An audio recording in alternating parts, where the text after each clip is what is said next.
Hola a todos, ¿cómo estáis? Mi nombre es Juan Jesús Vallejo, soy periodista, escritor y el director del programa Noche de Misterio en Caracol Radio.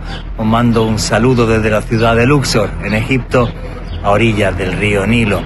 A partir del año 1945 la humanidad vivió un periodo que no tiene parangón en la historia, pues acuñó el término Guerra Fría. Dos superpotencias controlaban el planeta, la extinta Unión Soviética y los Estados Unidos de América, y se gestó un campo de batalla que jamás habríamos pensado ni tan siquiera imaginar. El campo de batalla fue la mente con diferentes psíquicos que trabajaban para ambas potencias espiando a su contrario.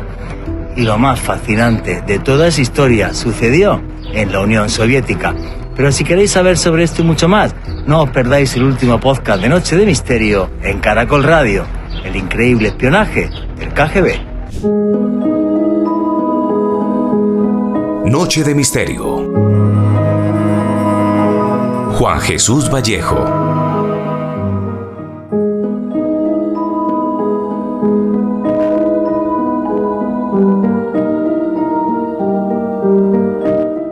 En el año 1946, el primer ministro británico y político casi inmortal, Winston Churchill, acuñó una expresión que duró durante décadas, la expresión telón de acero, para definir así lo que había sucedido por el avance del comunismo y de la Unión Soviética en la Segunda Guerra Mundial.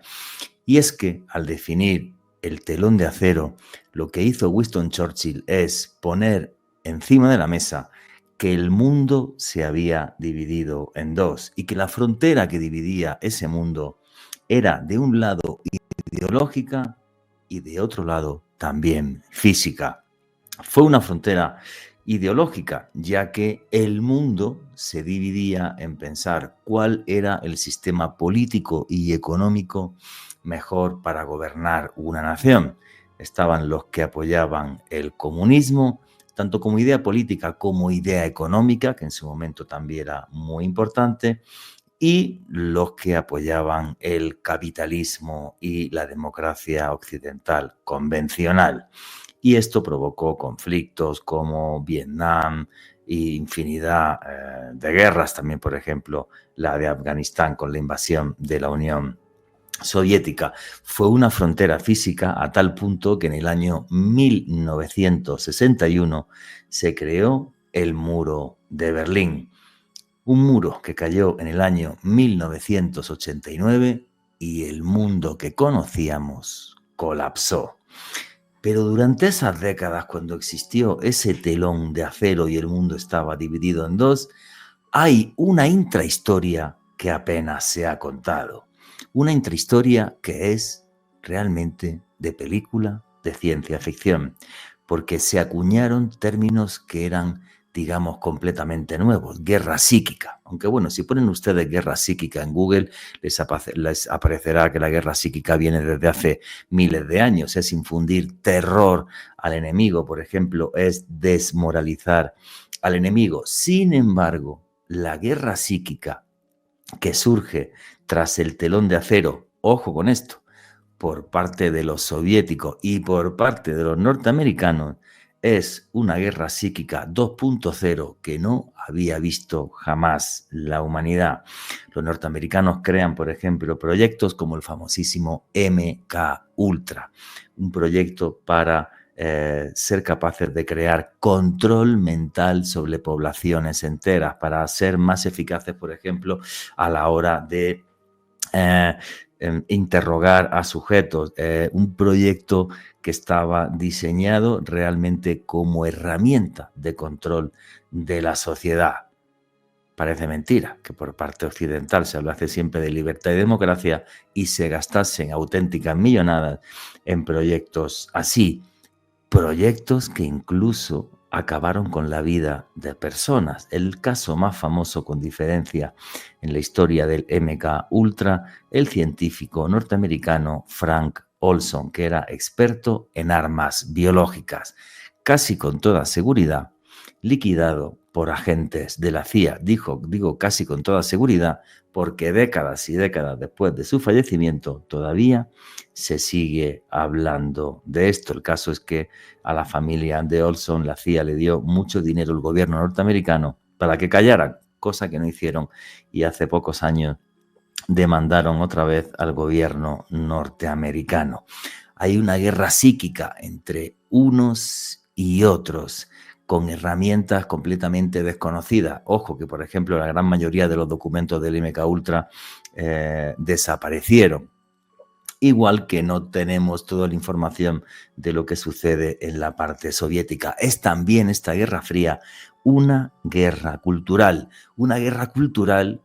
que además esto me fascina. Si lo analiza uno a día de hoy, es una guerra cultural que todavía permanece.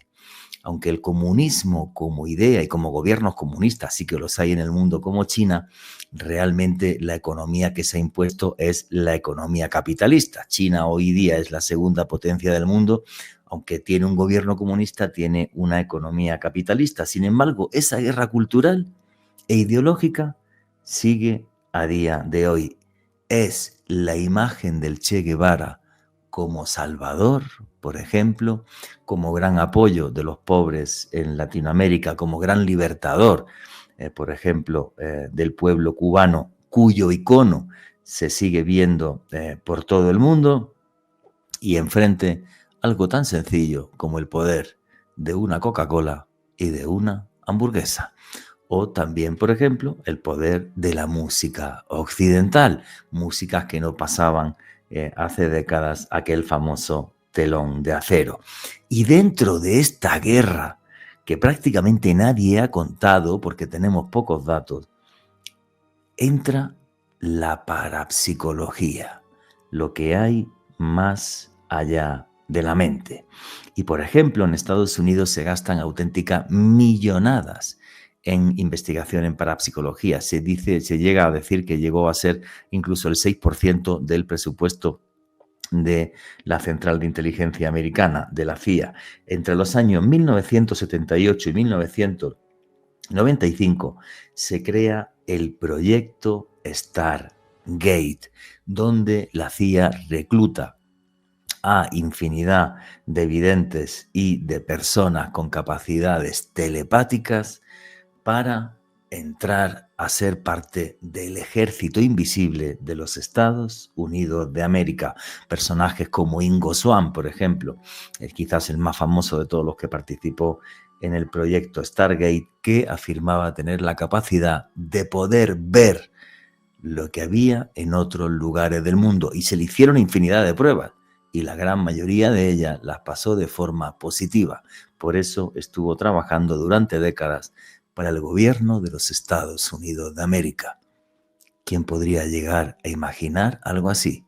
El gobierno de los Estados Unidos de América contratando videntes, contratando telépatas, personas con la capacidad de transmitir el pensamiento a otros seres humanos que estaban a cientos o miles de kilómetros de distancia.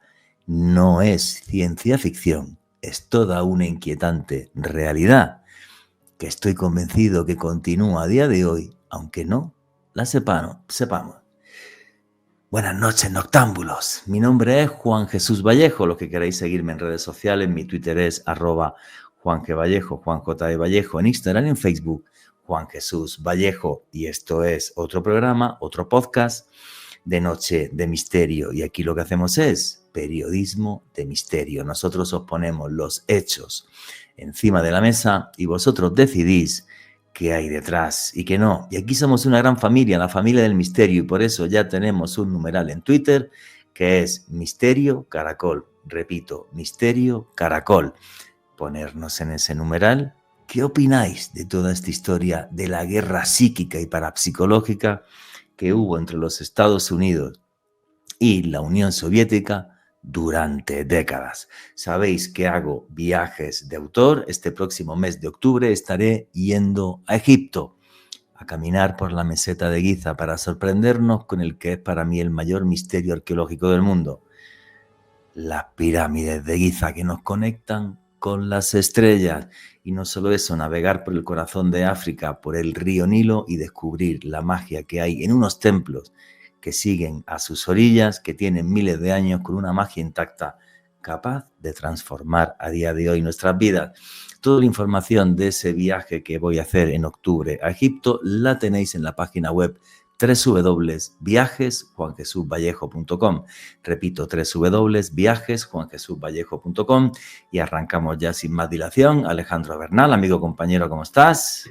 Muy bien, Juanje, un saludo para ti, también para todas las personas que en este momento sintonizan la señal en vivo de Caracol Radio, y desde luego un abrazo enorme para todos los que disfrutan de este contenido a través del podcast que publicamos en el canal de YouTube de Caracol Radio.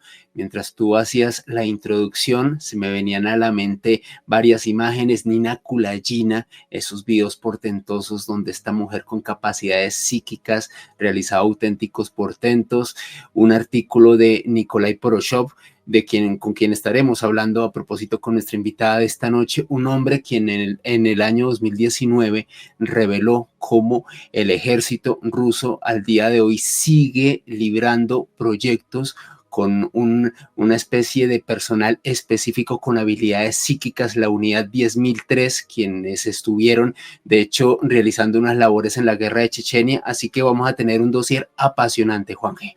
Sí, es un episodio de la historia del que se sabe muy poco, y hoy tenemos una invitada de lujo que además ha hecho un libro sobre esto, y esa invitada de lujo es Mercedes Pullman, y la entrevista con ella arranca así.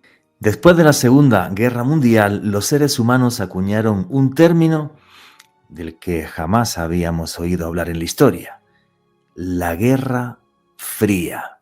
Una guerra en la que no se actuaba de forma violenta contra el enemigo, pero en la que se iban preparando todo tipo de armas inimaginables. Sobre esto incluso hemos visto una película, que es la famosa película de Indiana Jones y la calavera de cristal, donde aparece una supervillana, guapísima por cierto, que es una espía soviética con unos poderes mentales tremendos. Y esto que pudiera parecernos de ciencia ficción, en cierta medida la película de ciencia ficción, no lo es tanto si lo miramos en profundidad, porque si miramos la contraparte y lo que sabemos que estuvieron haciendo los norteamericanos, proyectos como el MK Ultra, un proyecto que duró 2 décadas, donde se hicieron todo tipo de experimentos para hacer control mental sobre la población. La CIA reclutó, por ejemplo, a Ingo Swann, un conocido psíquico que trabajó para ello durante décadas.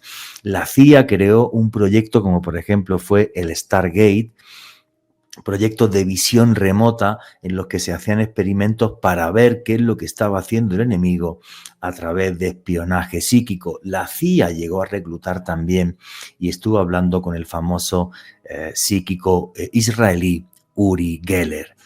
Todo esto, señores, de lo que le estoy hablando, no es ciencia ficción. Sin embargo, por la desclasificación que ha habido de diferentes documentos norteamericanos, podemos saber que esta historia es totalmente real. Bueno, y eso que del proyecto MK Ultra se destruyó la gran mayoría de documentos. Sin embargo, la contraparte, de lo que hicieron los soviéticos, sabemos muy poco. Y sabemos muy poco que es muy difícil encontrar un libro, y menos en español, que nos hable de qué experimentos o sobre qué se trató el espionaje psíquico y el espionaje, entre comillas, fantástico que hizo la Unión Soviética. Y no ha habido libros hasta este que tengo ahora mismo en mi mano. Los experimentos más extraños del KGB. Lo podéis conseguir aquí en toda América Latina a través de Amazon. Os metéis en Amazon y os lo mandan a casa. Lo podéis comprar además en digital o en papel, como lo tengo yo. Repito, aquí en toda Latinoamérica lo tenéis en Amazon. Los experimentos más extraños del KGB. Pero lo que más me gusta del libro es el subtítulo. Atentos con esto. Máquinas del tiempo, poderes mentales, armas de ciencia ficción y tecnologías futuristas. Y la autora de este libro es Mercedes Pullman. Mercedes Pullman, buenas noches. Tremendamente feliz de tenerte aquí en Noche de Misterio en Caracol Radio. Y la primera pregunta es obligada. ¿Quién es Mercedes Pullman para toda la audiencia de Noche de Misterio y de Caracol Radio? Hola a todos los oyentes de Noche de Misterio y de Caracol Radio. A ver, Mercedes Pullman ahora ya es presidenta de la Sociedad Española de Antropología y Tradiciones Populares, que lucha fervientemente para salvar el patrimonio de España. Yo, como siempre digo, yo soy la más castiza de España, independientemente que he venido de la Unión Soviética. Entonces, claro, casi todos mis días dedico un tiempo para eso. Pero aparte de esto, soy una buena soviética. Siempre con Miguel del Espacio del Blanco, siempre discutimos, dice, tú eres de Ucrania, de Rusia. Digo, Miguel, ¿cuántas veces te tengo que decir? Soy soviética. No soy de ni Ucrania ni de Rusia. Me he ido en los años 90 y en mi primera tarjeta de residencia yo era soviética. Entonces yo no puedo ser ni rusa ni ucraniana, aunque sí nacido en la República de Ucrania. Pero para mí Moscú es mi ciudad casi natal, porque siempre he estado ahí. Entonces yo no puedo dividir el mundo como la han dividido. De hecho, yo me fui de la Unión Soviética cuando se rompió la Unión Soviética. Cuando vi que desaparece, digo, yo ya no quiero vivir aquí. Y yo creo que es la mejor elección de mi vida que he hecho. Así que me he afincado en España y tan a gusto. Bueno, y además, Mercedes, eres la presidenta de la Sociedad Española de Antropología, que no es cualquier cosa, con lo cual te felicito por tu trabajo. Oye, con la respuesta que has dado, aquí en América Latina, bueno, a ver, para la gente de América Latina vas a ser muy exótica, porque aquí la gente normalmente no ha conocido a alguien como tú que se haya criado en la Unión Soviética. Tú llegas a la Unión Soviética, por lo que he leído en tu libro, porque tus padres son exiliados del franquismo y se tienen que ir de España, ¿no? Cuéntame, ¿cómo llegas a la Unión Soviética? Y una cosa que todo el mundo está pensando, ¿cómo era vivir en la antigua Unión de Repúblicas Socialistas Soviéticas? Sí, no yo he llegado, yo he nacido ya ahí. Ya he nacido pionera Komsomola y del Partido Comunista. Lo que llegaron allí eran mis abuelos. Mi abuelo era el hermano pequeño del ministro de Agricultura de República de España, Vicente Uribe. Y mi abuelo era Antonio Uribe. Entonces, cuando lo acusaron de masonería y comunismo, ojo, masonería y comunismo. Entonces, su hermano le mandó a la Unión Soviética, donde él ya conoció a mi abuela, que era de Santander. Así que tengo el abuelo vasco y mi abuela de Santander. La sangre explosiva para todo. Así salido. ¿Y tus padres, alguno de los dos era ruso o no? Mi madre, fíjate, ¿tú sabes quién es Dolores Evaruri? Sí, claro, la pasionaria. En América Latina puede ser que no conozcan tanto, que era la presidenta del Partido Comunista de España, que también emigró a la Unión Soviética. Correcto. Con mi madre era su ahijada, que le ayudó a mi madre a sobrevivir en los tiempos soviéticos, que a veces pasaban hambre, a veces tenían dificultades. Entonces, yo le llamaba la abuela Lola, a la pasionaria. Entonces, claro, como lo normal, vamos a ver a la abuela Lola, pues venga, vamos a ver a la abuela Lola. Sí, Dolores Ibarruri, para la gente aquí en América Latina que no dimensiona la importancia del personaje histórico, es un personaje histórico tremendamente importante en la República Española por ser presidente del Partido Comunista y porque era una persona que tenía un verbo, una capacidad de mover a las masas a través de la palabra bastante importante. Por eso él tenía ese sobrenombre de la pasionaria, efectivamente. Y claro, ¿qué pasaba? Yo era muy comunista. Yo he crecido en un país soviético y claro, vosotros podéis decir, bueno, allí se vivía mal. No se vivía mal. No. O sea, nosotros no teníamos tantas especies de embutido o tantos caramelos, pero teníamos nuestros caramelos, teníamos nuestros chocolates, teníamos nuestro embutido. Y ojo, mi hijo que vive aquí, ha nacido aquí, come solo embutido ruso. Yo tengo que ir a la tienda rusa para comprarle el embutido para que coma. El español le parece ácido, o sea, ojo al dato. Entonces, claro, nosotros teníamos todo. Teníamos campamentos. Nuestros padres, por ejemplo, no tenían problemas en verano que hacer con los niños, porque los niños todo el verano estaban en campamentos. 2 meses en el bosque y 1 en la playa porque era muy sano. Entonces, claro, allí la vida sí, no teníamos vaqueros, pero éramos niños muy felices. O sea, yo nunca cambiaré la noche cuando a mí me tenían que poner la corbata esa roja de pioneros. Yo no he dormido en toda la noche. ¿Cuándo se vive una ilusión así? Entonces, claro, para mí, cuando ya crecí, estaba comprando hasta los discos de vinilo de Lenin. para Ajá. escuchar sus mítines. Claro, yo era un poco forofa, también hay que decirlo. Entonces, claro, No, pero es cuando muy chistoso. Te criaste en un ambiente muy comunista, de familia comunista, además exiliado, ¿vale? Entonces lo entiendo. Bueno, yo, por ejemplo, que es como si fuera mi hermanito, ¿vale?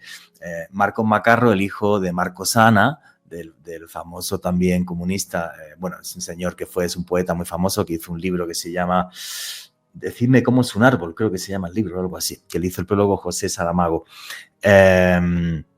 Bueno, pues es el cámara que trabajó conmigo en Cuarto Milenio muchísimos años y conozco mucha gente. Bueno, pues ya está, que me parece magnífico que seáis comunistas o otros de otro lado, lo que sea, y aquí se respeta a todo el mundo. Lo que pasa es que tú tienes una vivencia muy particular porque viviste en la Unión Soviética. Entonces, claro, para la gente que estamos acá en América Latina es algo que hemos visto en las películas, pero que alguien así nos lo cuente, para nosotros es maravilloso. En este caso, pues genial que tú nos cuentes cómo tu infancia fue tremendamente feliz en la Unión Soviética, porque claro, también la Unión Soviética hay que decir que tuvo como años dorados y años de crisis, lo que tú también estabas contando. No podemos decir que el periodo soviético desde 1917, desde que aparece Lenin, hasta que colapsa la Unión Soviética a principios de los 90, fue todo similar, sino que hubo momentos de bonanza económica, hubo unos momentos mejores, peores, pues hay gente que habla fatal de Stalin porque mató, creo que se cargó como 20 millones de personas,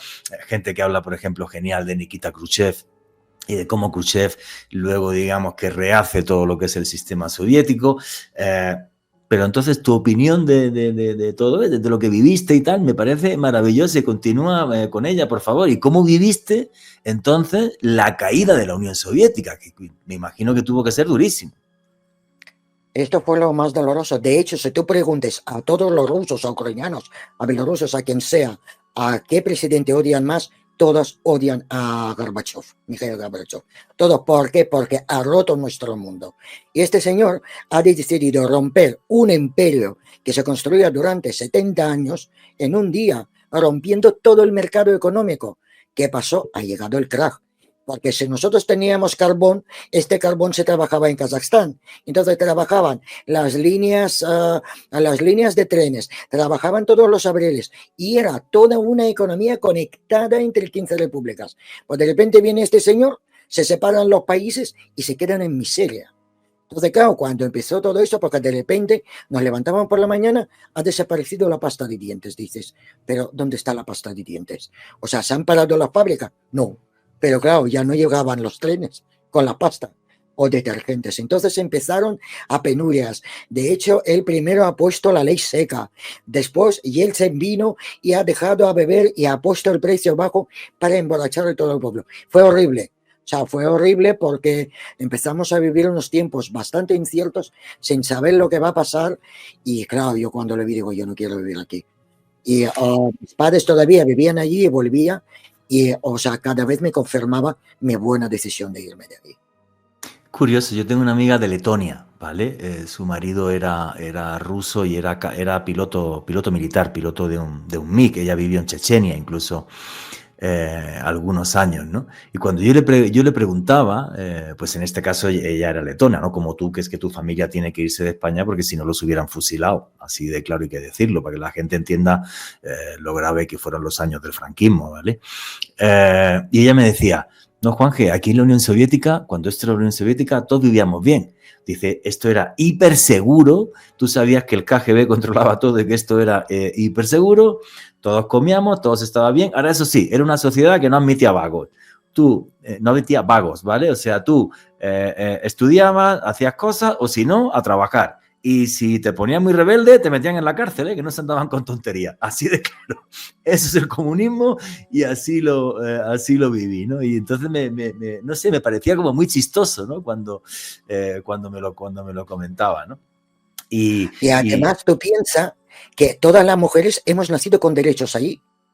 O sea, yo feminista he sido ya aquí en España, porque veía las injusticias, pero había nacido con derechos, y si yo quería ser la directora de fábrica, si estudio ingeniería y hago las cosas bien, podía llegar a ser directora de fábrica, directora del colegio, podía ser lo que sea. O sea, yo he nacido con todos los derechos, y es una cosa maravillosa. la que no han tenido, por ejemplo, las mujeres del Occidente. Y me parece genial que nos cuentes tu experiencia. Oye, ¿y cómo fue de repente llegar a España? ¿Cómo fue tu llegada a España? ¿Cómo sentiste el mundo occidental radicalmente distinto al tuyo? ¿Cómo te sentiste? ¿Cómo te encontraste, Mercedes? Hombre, la verdad es que el primer año fue difícil. El choque de cultura era muy grande. Tú piensas que yo he crecido en el país de una cultura de nivel bastante alto. Podíamos gastar la mitad de nuestro sueldo en un libro. Y aquí cuando llegué vi que pues la gente trabajadora pues no tenía este nivel. Estaban luchando por su vida y estaban luchando.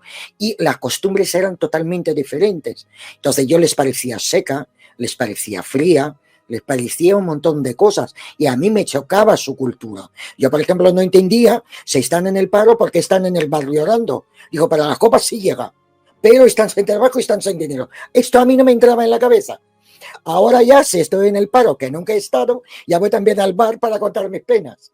Pero claro, es aprender a hacer esto, ¿sabes? O por ejemplo, yo venía con un hombre a Tenerife y entraba una pareja y decía, ay, ¿por qué habéis venido? Digo, a acostarme con este hombre. Y mi chico dice, por favor, no seas tan borde. Digo, entonces, ¿por qué me pregunta? O estar en la cola y la señora dice, ay, es que a mi cuñada han extirpado los ovarios. Digo, ¿y usted cree que me interesa lo que ha pasado a su cuñada? Pues ahora ya me quedo en la cola, pregunto qué tal se ha recuperado la cuñada y qué ha pasado con su marido y todo. O sea, las cosas cambian. Entonces fue bastante difícil. Pero bueno, ya poco a poco entré. Sí, claro, me imagino que es un choque cultural porque además España es un país como muy disfrutón, que todo el mundo está en la calle diciendo tonterías o lo que sea y tal, y tú venías de una sociedad, digamos, como más rígida o más estricta o con una forma diferente de ver la vida, ni mejor ni peor, simplemente son distintas. Tú como antropóloga creo, pues, ¿qué te voy a contar, vale? Lo que se llama el relativismo cultural. Efectivamente, Mercedes Pullman es todo un personaje. Y el relativismo cultural es lo que para una persona puede parecer usual, a otros nos puede aterrar. Siempre pongo el mismo ejemplo. Todavía hay muchos clichés en Occidente, por ejemplo, sobre el por qué las mujeres árabes utilizan un hijab y se tapan el pelo. Y es algo tan sencillo porque una mujer árabe no, para ella está mal ser un objeto de deseo. Simplemente es algo tan sencillo. En fin, vuestras preguntas y comentarios a través del numeral Misterio Caracol. Y nos estaba comentando Mercedes Pullman cómo fue ese choque cultural que tuvo cuando llegó a vivir a España después de haber tenido su juventud en la antigua Unión de Repúblicas Socialistas Soviéticas. Y la entrevista con Mercedes continúa así. Son culturas totalmente distintas, pues como cuando yo llegué aquí a vivir a América Latina, ¿vale? Llevo ya 10 años y medio. Una cosa es que yo haya viajado a América Latina, había viajado, ¿qué? 20 veces y había estado como en 12 países. Y otra cosa es vivir acá. Ves que es un cambio de mentalidad muy radical hasta que te adaptan, ¿no? O sea, yo, por ejemplo, al principio aquí me estresaba por todo, ¿no? Porque cuando te dicen, bueno, ya mismo eso está hecho. Ya mismo puede ser pasado mañana, ¿me entiendes? O sea, o así. Entonces antes me estresaba. Ya no, ya me tomo todo con una tranquilidad. Alejandro Bernal se está riendo porque es colombiano, ¿vale? Pero sí, ya me tomo todo con una calma. Yo me acuerdo que mi mujer me decía, es que tienes que tomarte las cosas con flow. Y yo, ¿pero qué es el flow? ¿Qué es esto del flow? Que no me entero qué es el flow. ¿Qué es el flow, Alejandro Bernal? Una forma de tomarse la vida al estilo Hakuna Matata, sin preocupaciones, es como hay que vivir. Ya. Tal cual. Y esto no va a cambiar. Por mucho que yo me estrese, esto no va a cambiar. Entonces ya lo tengo claro y vivo feliz. Eso es, yo, sin más. Oye, después de que nos contaras esto, creo que era necesario que te hicieras otras preguntas porque, claro, tu experiencia para aquí, para América Latina, pues es muy valiosa porque no todos los días en la radio aparece gente que cuente su vida en la Unión Soviética, más tú, que eres antropóloga, ¿vale? Y que entiendes lo distintos que pueden llegar a ser los ámbitos culturales, pues en la Unión Soviética, en España, o por ejemplo, aquí donde vivo yo en Colombia y donde más se oye este programa, que es en América Latina. Oye, tengo aquí en mis manos, repito, tu libro, Los experimentos más extraños del KGB. Y repito, es que me encanta el subtítulo. máquinas del tiempo, poderes mentales, armas de ciencia ficción y tecnologías futuristas. En la pequeña introducción que he hecho de la entrevista que te estoy haciendo, comentaba que nos ha llegado, entre comillas, bastante información de lo que sucede en el bloque occidental, lo que sucede por parte de los norteamericanos y cómo se crea todo un departamento de espionaje psíquico, cómo se crea un proyecto como el MK Ultra, donde durante 20 años se hace toda una serie de experimentos para poder hacer control mental de la población, cómo se reclutan psíquicos, pero sabíamos muy poco de lo que sucedió en la antigua Unión Soviética. Y es que no existe ningún libro como el tuyo y encima tenemos la suerte de que está en español. ¿Por qué te da el pálpito de hacer un libro como este que tengo en la mano, Los experimentos más extraños del KGB, Mercedes? El pálpito, como ya habéis oído, que yo adoraba todo lo comunista, la revolución, al abuelo Lenin y todo era mi pasión. Y entonces, claro, casi trabajo con la KGB, casi entro en la escuela de KGB. Entonces, claro, mis padres allí estaban asustadísimos, y madre mía, y qué nos va a pasar, y etcétera. Pero yo hasta colaboré con ellos porque yo tenía que defender mi país. Yo sentía que tengo que defender mi país. Entonces, claro, el KGB siempre me ha interesado mucho. De hecho, por todo lo que a mí, o sea, de contactos que tuve con ellos, sé más o menos cómo funcionan. Y, por ejemplo, este libro, cuando reuní, no hay una información que te ponen abierto y toma toda la información. No, no, tienes que ir hilando hilos muy finamente, porque después dices, ay, aquí aparece el chamán, dice, ¿por qué? Mira, por ejemplo, el Putin, por ejemplo, no el presidente Putin, siempre va con un termo y le dicen a él, ¿usted qué lleva en el termo? Alguien atrevido, o sea, se le ha preguntado. Y ha dicho Putin, hierbitas de Altai.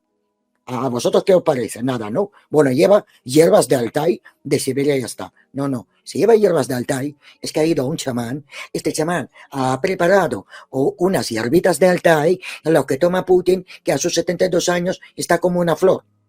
Entonces, claro, todo esto es hilar. Entonces, todo el libro, yo este libro tardé años en escribir, porque yo tenía una frase y esta frase tenía que ir buscando la información. Por ejemplo, había una información que en 1928 los soviéticos fueron a Kazajstán a observar los objetos no identificados en el cielo. Pues por mucho que he buscado, no he encontrado nada más. Pero sí hay una orden de expedición. Entonces, han ido en el año 28, no en 47. O sea, que notaron el descansa con ellos. Qué fuerte. Oye, por cierto, sé que dentro de unos meses vas a sacar un libro sobre los ovnis de la Unión Soviética y, por supuesto, aquí en Noche de Misterio tenemos el micro preparado para cuando esté ese libro y hacerle toda la promoción que quiera aquí en América Latina. Oye, vamos a empezar. ¿Cómo nace el KGB? Porque el KGB, yo voy a decir el nombre mal, si mal no creo, el KGB viene primero en la época de los zares, se llamaba el servicio secreto la Okrana o algo así, ¿cómo se dice? Ojranka se llama. Ojranka. Pero es del zar, sí, era la Ojranka. Eso de los zares. Y en la revolución bolchevique lo que se crea es la checa, ¿verdad? Que es lo que luego sería el KGB. ¿Cómo es esa transición y cómo se crea el servicio secreto soviético que llega a ser el servicio secreto, bueno, más importante del mundo junto con la CIA? Sí, a ver, la checa era la Comisión Extraordinaria de los Servicios de la Inteligencia de Rusia. Pero vamos a ponernos en la arena de la revolución. Ocurre la revolución. Entonces, ¿qué pasa? Llegan al poder los obreros que no entienden cómo llevar un país. Entonces, claro, el gobierno del zar se queda con ellos un poco, o sea, unos emigraron muy rápidamente y otros, amando a su patria, dicen, tenemos que quedar porque van a destrozar toda Rusia. Entonces, quedaron para ayudar. Entonces, había como un gobierno temporal que se juntó, la Ojranka del zar se juntó con los comunistas y llevaban un tiempo así. Y el 20 de diciembre de 1917 ya se crea la checa. Pero chica, a ver, cuando se pone de jefe Félix Dzerzhinsky, él pensaba hacer pues como un país democrático, donde tienen todos los derechos, pero como ocurre la mayoría de las veces, no ha sido nada así.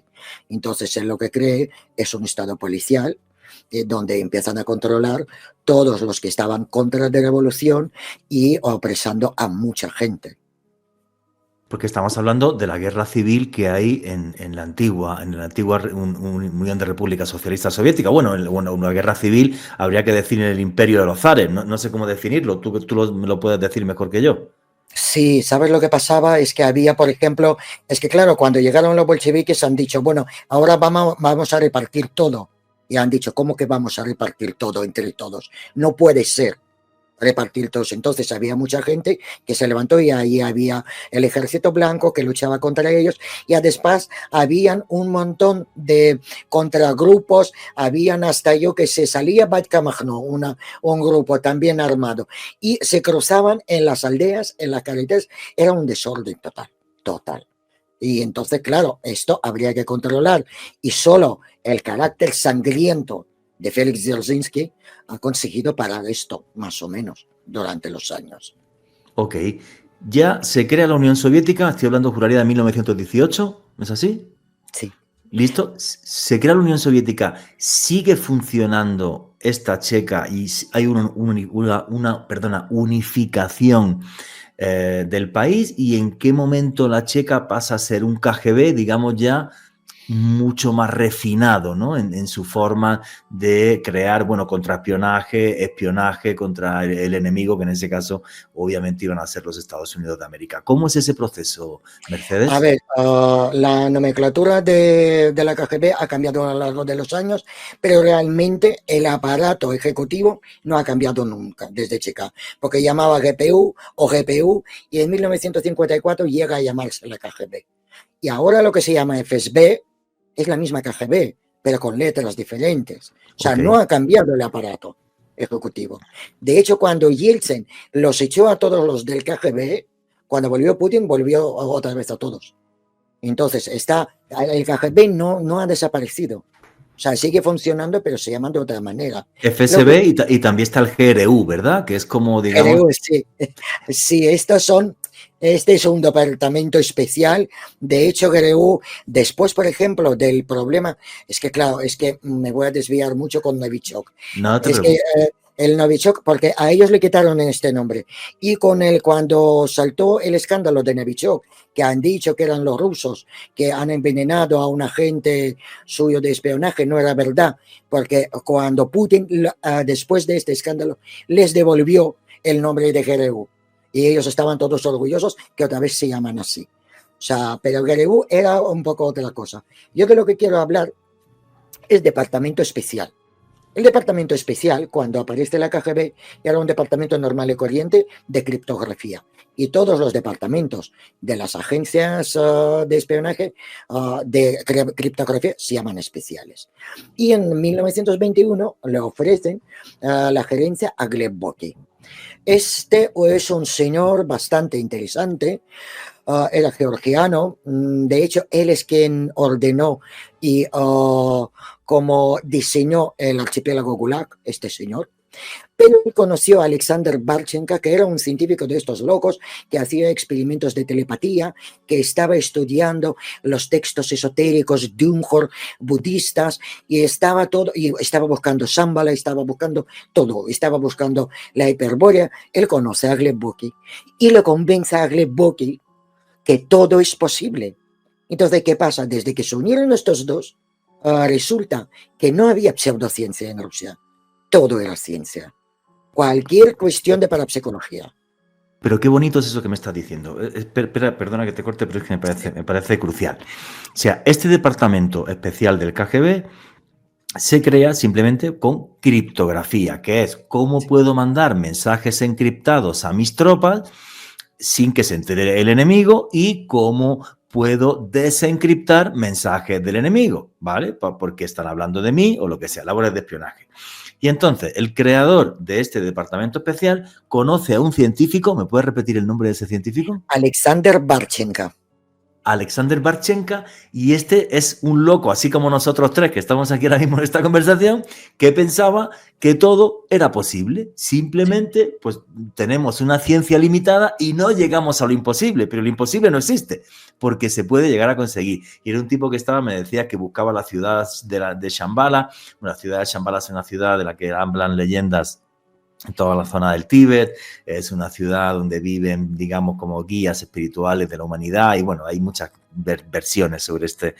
Y Hiperbórea, que es muy importante, porque sí. Hiperbórea es una civilización superior que vivió antes que nosotros y parece que nos dejó estos conocimientos que tenemos, y hay muchos aventureros que siguen buscando Hiperbórea. Sí, claro, y los nazis con la Orden de Thule buscaron la Hiperbórea también, efectivamente. Claro. O sea, que no estamos hablando de locura ni mucho menos. Y entonces de repente este señor llega al KGB, a este departamento especial, y le dice, venga caballero, tenemos aquí dinero y le vamos a apoyar. Y a partir de ahí, ese caballero, ¿qué es lo que empieza a hacer? Madre mía, empezó a hacer de todo. Entonces, por el pasillo de Lubyanka, que es la sede de la KGB, empezaron a poseer todo tipo de chamanes, clarividentes, mediums, todos. Y lo que he encontrado, que tenían una habitación oscura de prueba, pero no he encontrado qué pruebas hacían. Entonces, si tú cumplías lo que tenías que hacer en esta habitación, trabajabas para la KGB. Entonces, claro, empezaron a pasar cosas impresionantes.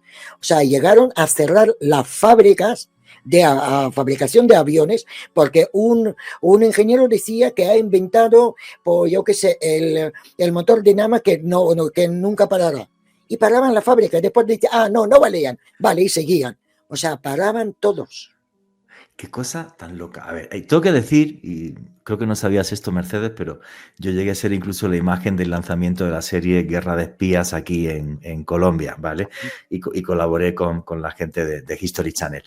A ver, lo que es increíble o lo que es muy curioso en la historia del espionaje es que en este nacimiento del KGB, hay que decir, y Mercedes que me corrija si me equivoco, o sea, el problema es que la Rusia de los zares hizo que todo lo que era la Unión Soviética, pues era un territorio donde la gente, la mayoría eran campesinos, donde no había dinero, donde la revolución, le gusta que le guste, el que no, pero realmente el que transforma la Unión Soviética es Stalin con los planes quinquenales y lo convierte en una potencia industrial tremenda, pero era un país relativamente pobre, incluso si me apura, muy pobre, ¿vale?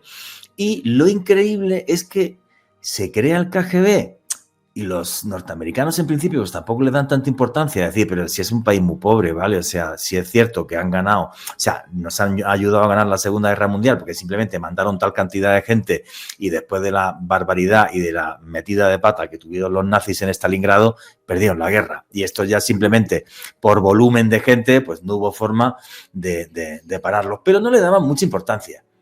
En cambio, ya los soviéticos se la meten, pero bien metida a los norteamericanos porque le espían todo el proyecto Manhattan y se quedan con todas las vainas de la bomba atómica, y eso es el primer gran error del espionaje norteamericano. Dejar que su proyecto más importante bélico de su historia, que es la creación de la bomba atómica, se lo espíen de cabo a rabo, ¿vale?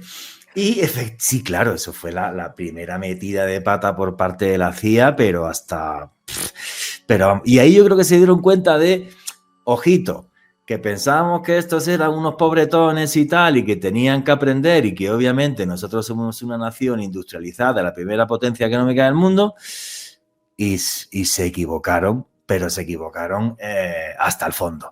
Y entonces se crea este departamento especial del KGB a la vez que se está creando el de la CIA, o incluso los rusos van antes que los norteamericanos. Bueno, es que ahí cuando los americanos se han enterado de todos los experimentos que han hecho sobre telepatía los rusos, que empezaron desde 1916, ya estaban haciendo la transmisión de pensamiento, estaban construyendo las máquinas. Hay, por ejemplo, vídeos donde yo en mi canal tengo un vídeo cortito donde con las cabezas afeitadas se ponían unos cascos especiales para transmitir los pensamientos y estos experimentos siguen hoy en día. O sea, y yo creo que sabemos muy poco.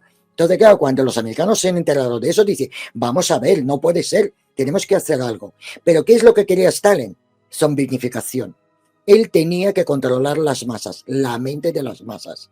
Entonces, era el propósito de Boki, Gleb Boki y Marchenko también.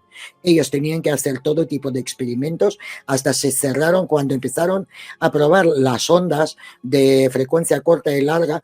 Han construido un laboratorio en una isla del norte para probar solamente estas ondas.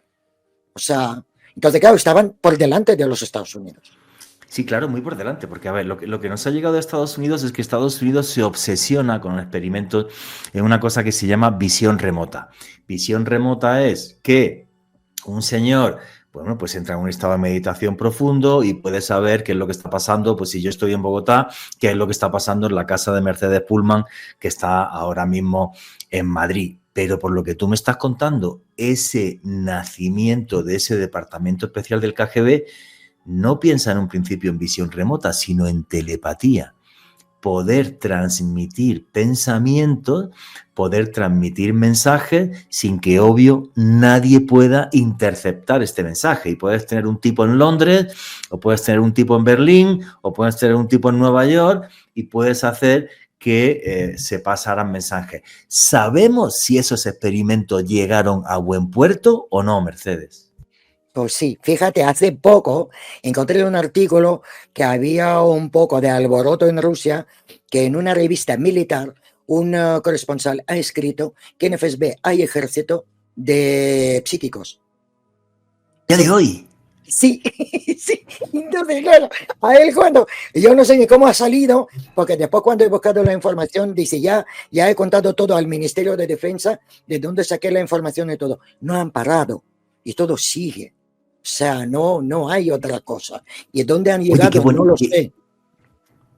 Pero qué bueno eso, porque todos entendemos que la CIA hace ya décadas que paró esos experimentos. En cambio, según me dice, mentira. La CIA... Cuéntame, ¿por qué dices que es mentira? Cuéntame. Mentira porque es que siguen ellos luchando quién llega el primero. Ahora no se llama MK Ultra y no se llama Stargate. Tampoco se llama Sietka, el programa secreto que tenía la URSS. Ahora no hay programa, no se llama de ninguna manera, pero siguen haciendo estas cosas. Entonces, claro, por ejemplo, el Instituto de Novosibirsk, que es un pionero de transmisión de pensamiento, o sea, y han probado con los niños, han probado con todos. Y cuando yo en el libro te hablo de máquina de tiempo, son los espejos cóncavos de Kozellev. Es una pasada porque es una lámina fina de aluminio doblada así como medio elipsoide.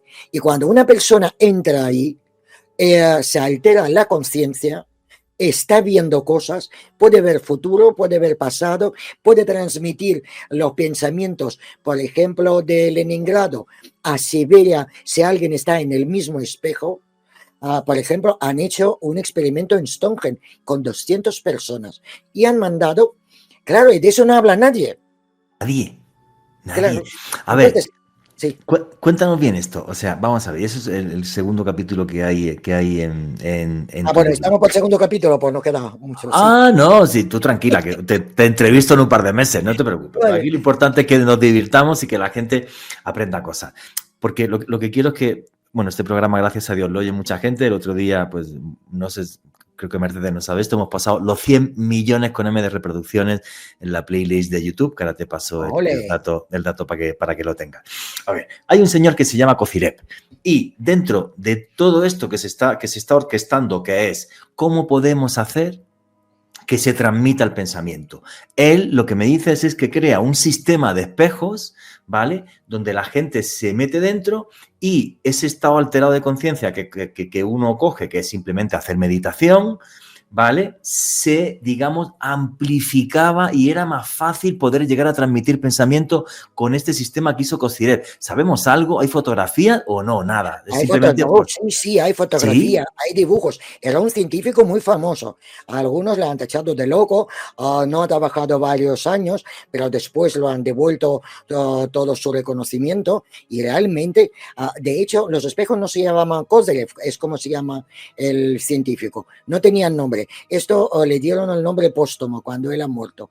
Y entonces, ahora en Novosibirsk siguen investigando y hay unas cámaras, por ejemplo, que tú hasta mejorar tu salud basadas en los espejos cóncavos, tú te tumbas ahí, es una cámara, ahora 15, tú entras y después sales nuevo y la gente sale y cuenta lo que ha visto, lo que ha sentido, o sea, cómo viajan a otros tiempos, o sea, todo esto. Qué fuerte. ¿Y cómo podemos llegar a tener acceso a eso? ¿Hay algún sitio donde se pueden ver esos espejos de Kozyrev? ¿En Rusia o no? Todo esto simplemente es parte de la... Escúchame, yo tengo un canal de YouTube que hace mucho que no publico nada, perdón, y allí hay un documental de espejos de Kozyrev, traducido al español. ¿Cómo se llama tu canal de YouTube para que la gente pueda Es verlo, Mercedes? Mercedes Pullman, Ciencia sin Ficción. Ok, Mercedes Pullman, Ciencia sin ficción. Sin ficción. Porque si pones Mercedes Pullman te salen coches de lujo, entonces no salgo yo. Vale. Vale, es un detalle así. Oye, qué bueno. Y aparte de este Kozyrev, ¿qué tipo de personajes extraños o curiosos pasan también por ese departamento Bueno, especial y empiezan a hacer experimentos, sobre todo en telepatía? Estamos en telepatía porque seguro que hay más luego de visión remota. Vale, estamos en telepatía, vale. Vale, todavía estamos en telepatía. ¿Qué más experimentos intentan hacer? Mira, por ejemplo, había un ingeniero Kaczynski y él hasta ha inventado la máquina de transmisión de pensamiento. Esto que está diciendo Mercedes Pullman me parece algo maravilloso. Imagínate Alejandro Bernal, una máquina de transmisión del pensamiento. Eso solo podía pasar en la antigua Unión Soviética. ¿Qué opinas de esto?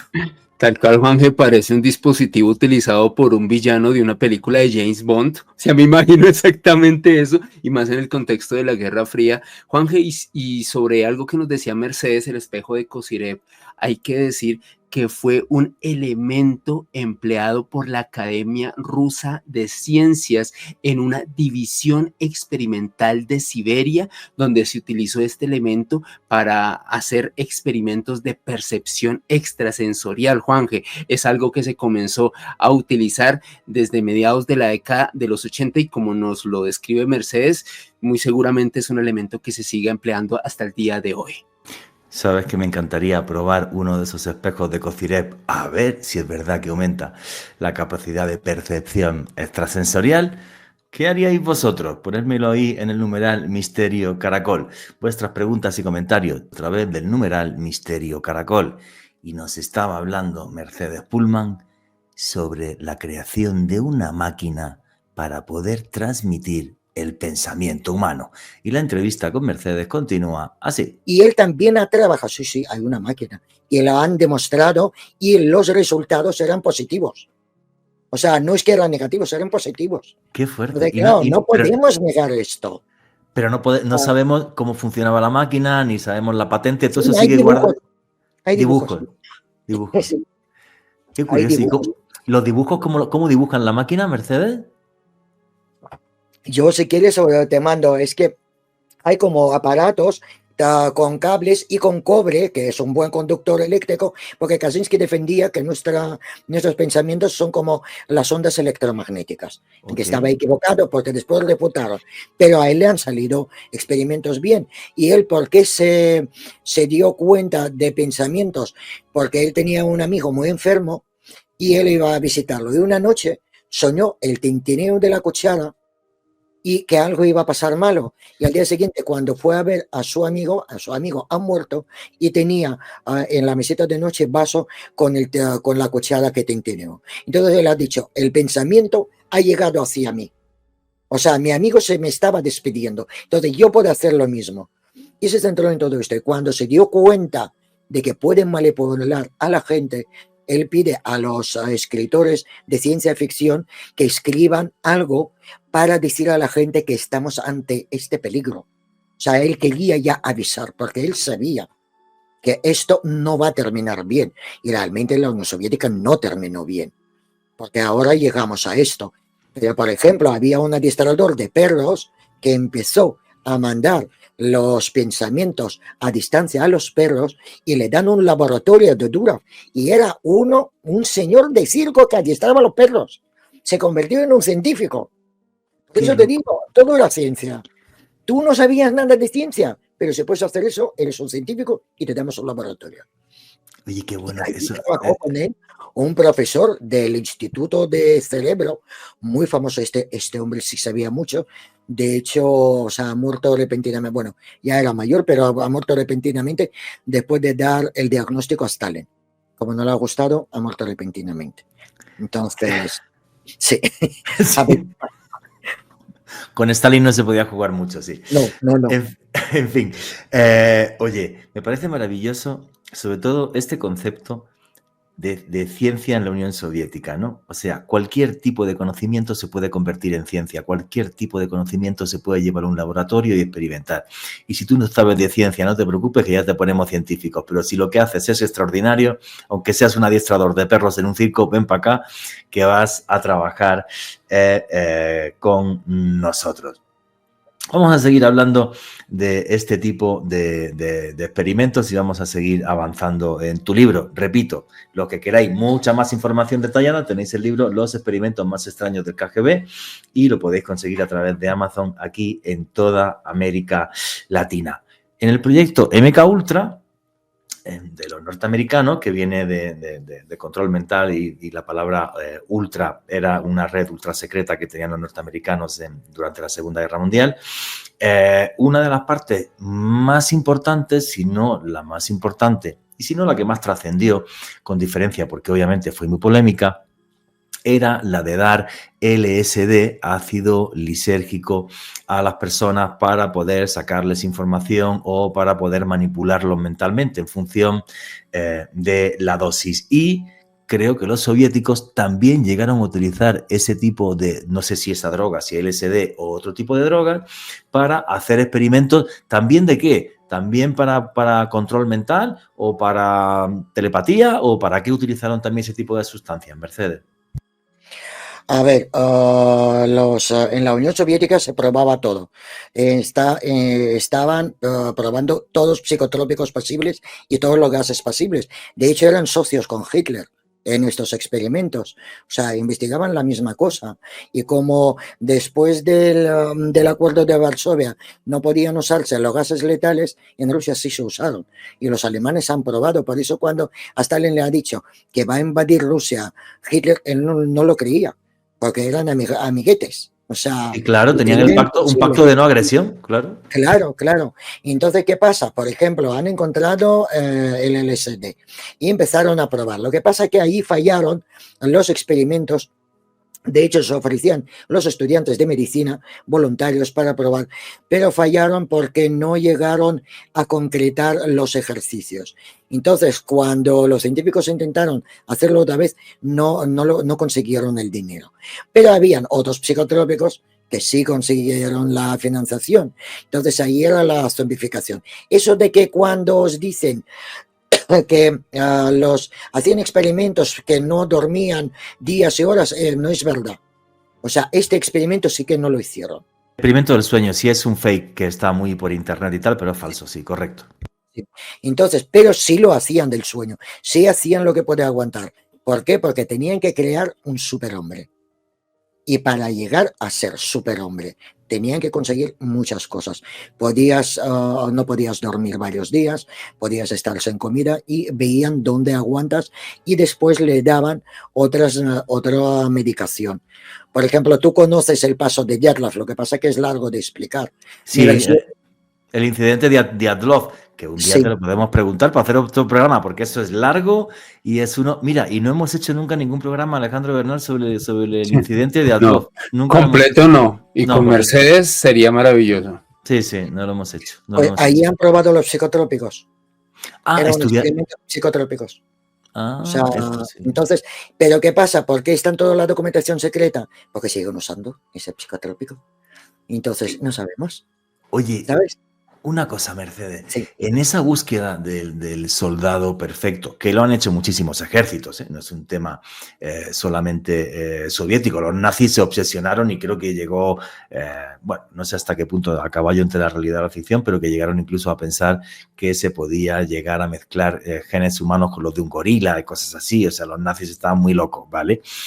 ¿Los soviéticos a qué punto llegaron con ese tipo de experimentos y con ese tipo de búsqueda del soldado perfecto? Que es un soldado que es capaz de estar días sin dormir, días sin comer, que puede estar trabajando de noche. Efectivamente, ¿hasta qué punto llegaron, Mercedes? Hombre, Ilya Ivanov quiso cruzar a los humanos con los monos, porque ¿qué es lo que decían? La mente humana, la mente inteligente cruzada con la fuerza brutal de un primate sería un soldado perfecto. Y Claro. le dieron dinero para estos experimentos.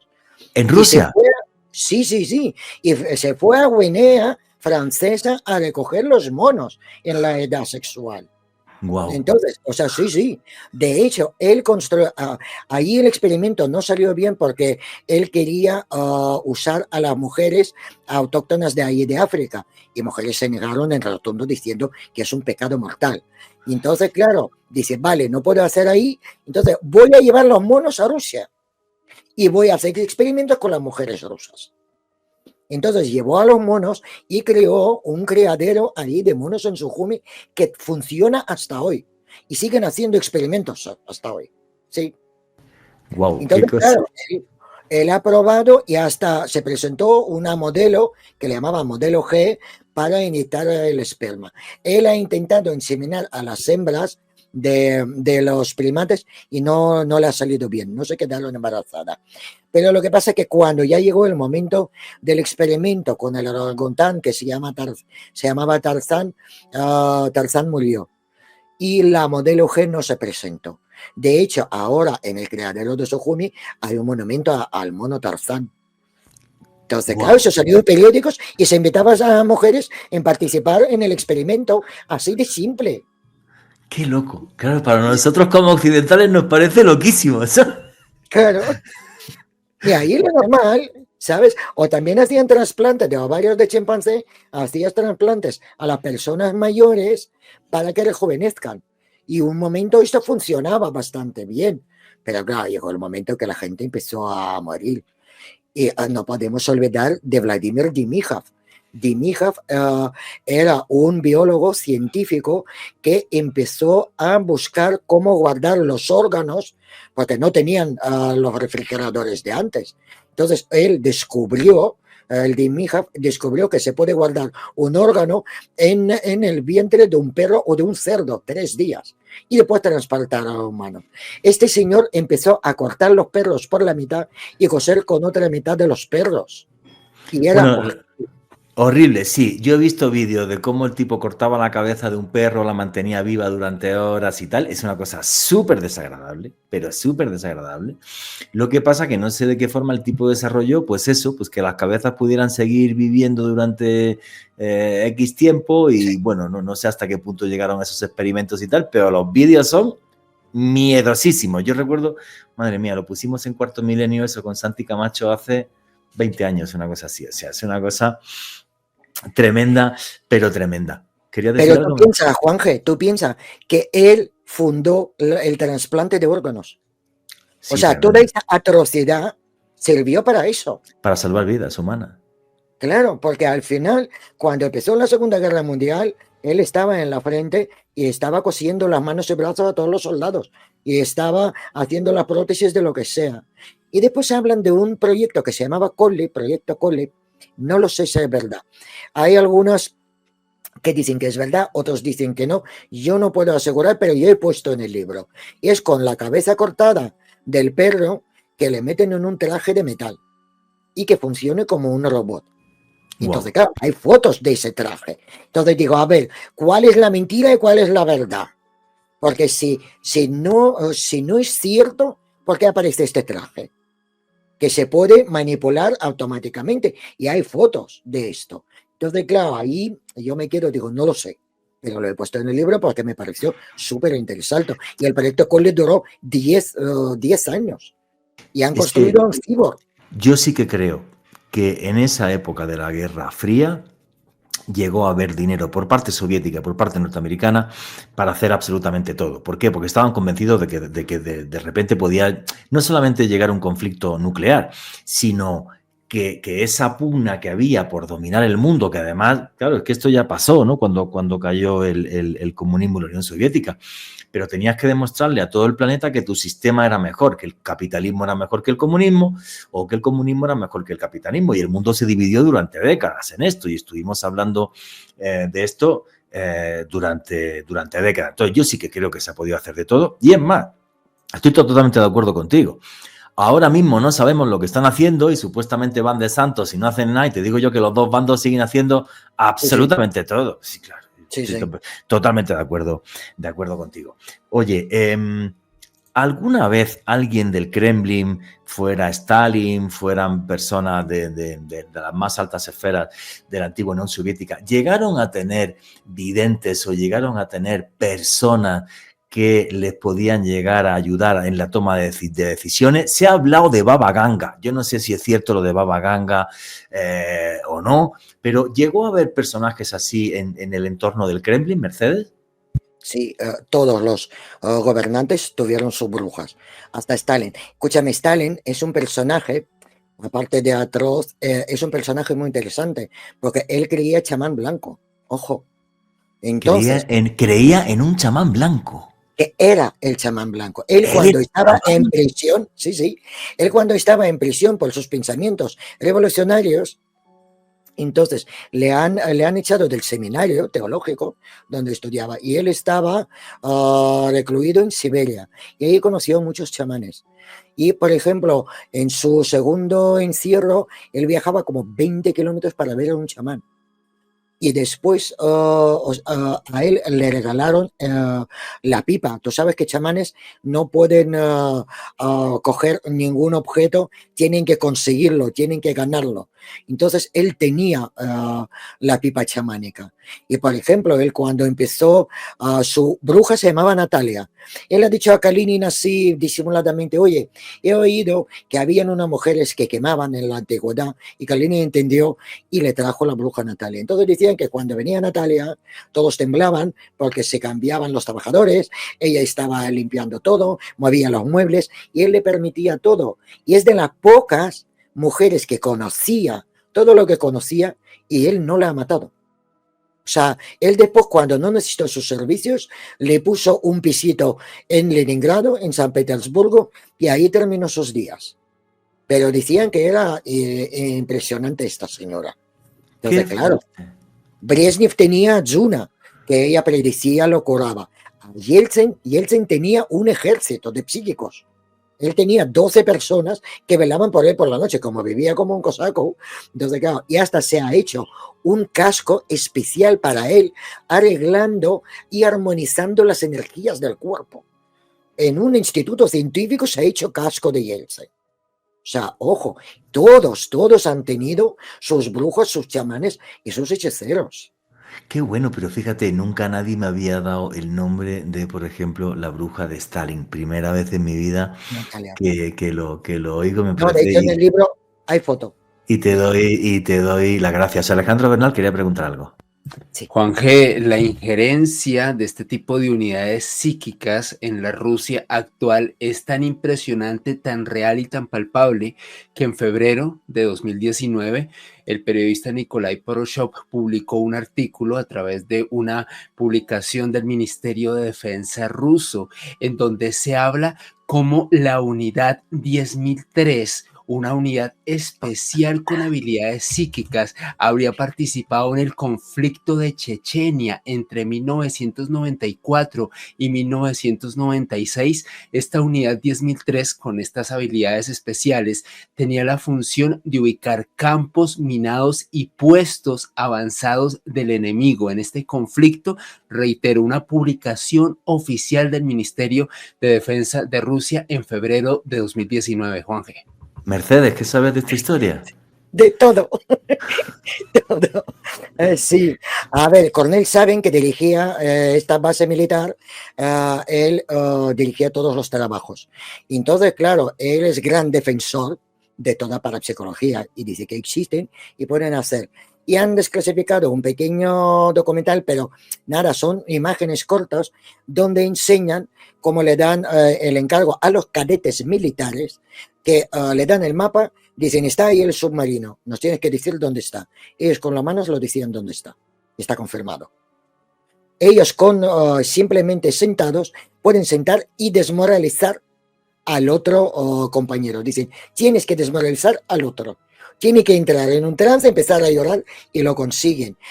Estaban trabajando con unidades de dolor, que cuando tú piensas y pasas el fuego y no lo notas el fuego. O sea, estaban haciendo los combates sin contacto, estaban haciendo de todo. Esta base duró muchísimo tiempo. Entonces, claro, cuando después se cerraron porque decían que esto no valía para nada, etcétera, etcétera, adivinad dónde se fueron todos. Al FSB, ¿eh? Ahí están. Todos.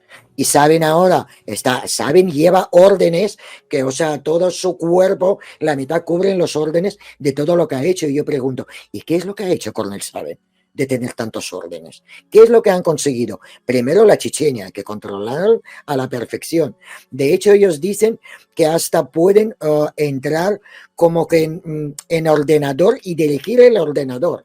O sea, es una cosa, claro, de esto se habla y hay libros sobre esto. Y el propio Coronel Saben da unas entrevistas impresionantes. Entonces, claro, todo esto, hay un capítulo entero de esta base militar en mi libro y es magnífico. Vamos, mi base preferida. Buenísimo, Mercedes. Oye, faltan 20 minutitos, un poquito más de 20 minutitos para terminar la entrevista. Pero si no te pregunto por esto, te digo yo que me caen hasta insultos en redes sociales. La super mega estrella, desde mi punto de vista, de esta época dorada soviética de investigación psíquica, es la señora Nina Kulayina. Nina Kulayina, que es una señora, y podéis ver los vídeos, que seguro que hay en tu canal, en el de Mercedes Pullman. Yo nunca he puesto en el mío, no oculto tras la sombra. No sé si Alejandro Bernal en el tuyo, en Mandrágora Misterios, has llegado a poner. Todavía no. Pero los vídeos son buenísimos, porque esto es una señora que es capaz de mover con su mente dentro de probetas selladas y lacradas, gotas de mercurio, llega a mover cerillas. Yo he escuchado la versión que escribía Antonio Rivera, pero no sé si es la correcta o no, que me imagino que tú la conoces, Mercedes, 1000 veces mejor que yo. Que a mí lo que leí en el libro de Antonio Rivera sobre ella, un libro que se llama Galería de Condenados, era que ella tuvo un accidente en la Segunda Guerra Mundial que le afecta al cerebro y a partir de ahí pues se ponía nerviosa en casa, se movían pequeños objetos y luego un grupo de científicos soviéticos hace que pueda llegar a controlar y hacer que los objetos se muevan. Los vídeos son espectaculares y te digo yo que no son un fraude hasta lo que yo he investigado y lo que he visto. Y es que, claro, estamos hablando de la estrella de la telequinesis, la capacidad de poder mover objetos con la mente. Pero es que yo sepa, en la historia nunca ha habido nada igual. ¿Qué conoce Mercedes Pullman? Que seguro que mucho, de la vida de Nina Kulayina y qué tipo de personaje era. Sí, ¿sabes que mi madre conoció a Nina Kulayina? ¡Oh! Sí. No, wow. Mi madre trabajaba en un hotel, porque yo cuando empecé a investigar a Nina Kulayina, mi madre dice, si yo le conozco. Digo, sí, dice, sí. No. Sí. Y, Cuenta. Pues os voy a dejar un poco en la espera porque va al siguiente bloque que nos lo cuente. A ver, es que creo que nuestros oyentes no son conscientes de la importancia de este personaje dentro del mundo de la parapsicología, ¿vale? Porque Nina Kulayina era una persona, como estaba comentando antes, que tenía la capacidad de hacer telequinesis, mover pequeños objetos con la mente, y se filmaron vídeos de ella moviendo gotas de mercurio, por ejemplo, dentro de probetas selladas y lacradas. Yo creo, Alejandro Bernal, corrígeme si me equivoco, que incluso la película de Indiana Jones y la calavera del Reino de Cristal, la mala de la película sería Nina Kulayina, porque era su, digamos, espía psíquica número 1 con diferencia. Sin lugar a dudas, Juanje, esa caracterización que aparece en esta cinta, una de nuestras sagas favoritas, sí correspondería a esa característica a lo que fue Nina Kulayina. Yo recuerdo que revisando algunos detalles de su vida, esa mujer tuvo que enlistarse en el ejército a los 14 años, cuando las Wehrmacht, cuando los nazis invaden su país, como muchos ciudadanos rusos tuvieron que hacerle frente a esta amenaza nazi. Y un detalle muy particular, Juanje, ella comienza a realizar este tipo de experimentos, de experiencias documentadas en video en el Instituto Militar Untomsky de Leningrado. Se percataron que esta mujer tenía una capacidad excepcional, unas capacidades físicas y psíquicas notables, y sobre todo, Juanje, a mí lo que más me impresionó fue un video, un experimento que vi en alguna oportunidad en el cual Nina Kulagina era capaz de detener el corazón de una rana. Era algo impresionante, y de hecho en una época en la que no existía After Effects, donde no existían programas de edición para falsear, lo que se observó y se documentó era absolutamente verídico, Juanje. Y en esos vídeos aparecen agentes del KGB junto con científicos soviéticos. Y no era el tema con los de la KGB como para hacer muchas tonterías. Dicen que el problema es que ella llegaba a ponerse a más de 180 pulsaciones por minuto cuando ejercía ese poder, y eso hizo que ella y su salud se fuera deteriorando bastante, algo muy triste. Y luego incluso el marido de ella llegó a hablar sobre esto, diciendo que realmente hubo un abuso por parte de los investigadores sobre la mente de Nina Kulagina, que era un auténtico prodigio. Esos vídeos siguen estando ahí, son parte de lo que en su momento fue material incluso clasificado por parte del KGB. Hoy día tenemos algunos y yo todavía, o sea, es algo que me fascina. Vuestras preguntas y comentarios a través del numeral Misterio Caracol. Y nos estaba comentando Mercedes Pullman, que esto es una caja de sorpresas de esta señora, que su madre conoció ni más ni menos que para frikis como Alejandro Bernal y como yo, a la famosísima Nina Kulagina. Y la entrevista con Mercedes Pullman continúa así. Ella trabajaba en el hotel, y cuando Nina Kulagina daba como las representaciones de sus poderes, después volvía al hotel y, para que no atosiguen el fan, iba en un ascensor del personal. Entonces mi madre la llevaba a su habitación y dice que venía muerta, venía, dice, sudando, blanca, o sea, que no podía ni mantenerse en pie del esfuerzo que lo hacía. A ver, Nina Kulagina es un personaje controvertido y hay muchas opiniones. Hay muchas opiniones que, por ejemplo, en el Instituto de Mineralogía, que también investigaba a Nina Kulagina, ha encontrado los hilos, ha encontrado un imán en su sujetador. Otros científicos defienden que sí, que tenía poderes. Entonces, claro, es la cuestión de... no sé, que cada uno elija lo que quiere. Yo, por lo que he visto, yo creo que sí, la mujer tenía este poder. Lo que pasa es que también le han abusado mucho ya de este poder. Y cuando hay tanta investigación, cuando hay tanto insulto, cuando hay tanta desconfianza, entonces llega el momento que podría haber usado lo que sea. Pero yo creo que sí que tenía ese poder. De hecho, por ejemplo, a mi madre dice, mira, te voy a decir no sé qué, y mi madre dice, no me digas más. Y todo lo que ha dicho Nina Kulagina se cumplió a mi madre. Entonces, porque dice, y te voy a decir cuando te mueras, y mi madre dice, no quiero saberlo, cállate. Y no lo ha dicho. Disculpa, Nina Kulagina, además de los poderes de telequinesis, ¿tenía poderes de evidencia? Sí. Uy, eso sí no lo sabía. Sí. Además también lo veía, tenía los rayos X, las visiones de rayos X, también era termoóptica, o sea, ella tenía muchas cosas. A ver, ella estaba en la Segunda Guerra Mundial, tiene varias condecoraciones, y entonces ahí sí estaba herida, y que ella, sobre todo su marido defiende esta versión, que fue lo que provocó este poder. Aunque Nina Kulagina decía que sabía desde siempre, lo que pasa que es la cuestión de entrenarse. Y siempre decía que todos nosotros podemos hacer esto si nos entrenamos. Y como ella empezó como a trabajar de eso, porque tú piensas, ella vivía en la Unión Soviética, entonces ella tampoco ganaba mucho dinero. Entonces allí estaba funcionando muy bien la economía sumergida. Además era un mercado correcto, funcionaba muy bien con sus reglas y era un funcionamiento del país. que funcionaba así. Y ella también ha utilizado este mercado negro, porque después salieron que es que ella ha utilizado, que ha vendido la cola para comprar una nevera, que sí, era humana, o sea, era humana y necesitaba vivir, necesitaba sobrevivir. Pero en sus, presentaciones, cuando ella actuaba, pues sí enseñaba que sabe. A ver, que había un juego de mentalistas, seguro que sí también. Pero realmente yo opino que sí tenía. Lo que pasa es que no era la única. Habían 2 o 3 las psíquicas a la que hacían telequinesis. Entonces, ella era una de las más famosas porque se fijaron los científicos. Pero las otras también eran famosas y salieron en los periódicos. Pero Además, fíjate, es que a Enrique le gustan esas cosas. y luego otra cosa, o sea, es que en los vídeos lo que aparece además de ella, juraría que son científicos soviéticos y miembros del KGB. O sea, ahí no te puedes poner a hacer muchas tonterías, ¿eh? Creo Por yo. supuesto, Sí, por sí, supuesto. no es para que... Y mira, por ejemplo, la Banga, que has nombrado la Banga ha trabajado para la KGB.